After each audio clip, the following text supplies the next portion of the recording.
Okay, AB is 3 to the ratio of 5. Write A in terms of B.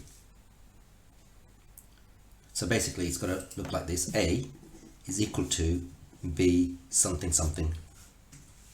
That's what it means. So to start off with, what I do is write A at the top, B at the bottom. Remember, A is 3. A is 3. B is 5. B is 5. So now I want to isolate A. I want A on its own. I want to make A the subject of the formula. And I've created separate videos for that. But here I'll just show you very quickly. To make A on its own, I need to get rid of this divided by B. To get rid of divided by B, I do the inverse, times by B. Do the same on the other side. So let's see what happens now. Divided by B is cancelled out by times by B. You're left with A on its own, it's what I wanted. Then it's B times that. So you just write it like this. 3/5 B, 3B over 5. So now I have A in terms of B. Right, if you're wondering why, when I'm timing by B, it's only the numerator that gets timed. Well, let's have a look at this. If I times by B, right, it's only going to be the numerator. Don't do the numerator and the denominator. I mean, if we tried that, watch what happens. 3 times B is 3B, 5 times B is 5B.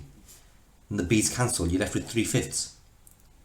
So you're back to where you started. I started with 3/5 and I've got 3/5 again. So what happened to the B? Times by B, right? That doesn't work. Let's try with numbers then. Half times 3. All you got to do is 1 times 3.